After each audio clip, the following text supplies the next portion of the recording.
I think sometimes people feel like if they can't handle what's going on, that's a weakness. True.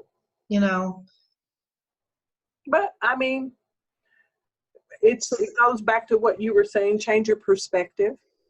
It's not a weakness. Using that whole rubber band example, we are designed as humans to be able to handle the tension. Mm-hmm. So how is it a weakness? We're all the same. It would be a weakness if you were the only one. But because I think some people can handle it better than others.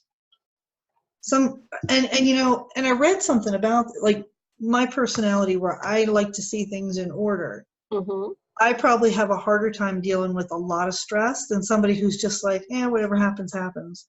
Yeah. Somebody who's a little more laid back and doesn't really care so much if stuff gets done or not, they're not as affected by stress as somebody who's, it's got to be done. It's got to be done today. I have to meet all my deadlines. The person that's super structured has the ability to make some changes in. It's what you said. Well, is that really important? Right. They have that ability. Right. But the person who is a little more laid back probably don't care so much about meeting deadlines. If they meet them, they meet them. If they don't, what's the big deal? I don't know, because I'm a very laid back person. I was the overly structured person. I used to be, let me see if I can find it. I used to be the overly structured person. So I have these things, and I mean, they're old, like really old. I have every single detail, every account, every due date. I mean, you just couldn't, you wanted it, I could pop it, because I was overly structured. This was my life.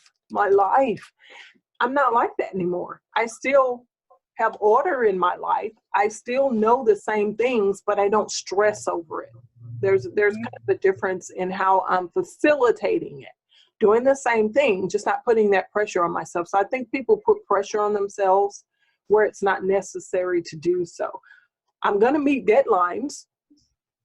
So think about it. Both of us are virtual service providers. We have that as a service offering.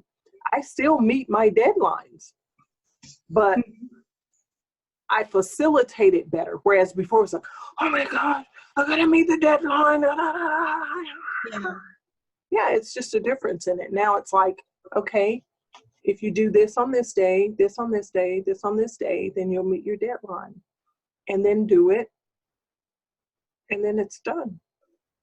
Yeah, I'm a lot more laid back than I was back in that time when I was so stressed. Yeah. I had deadlines to meet through my job, but then I had these other imagined deadlines that I put on myself. Or like I had I like that imagined deadline. Like personal, well, that's got to be done by then.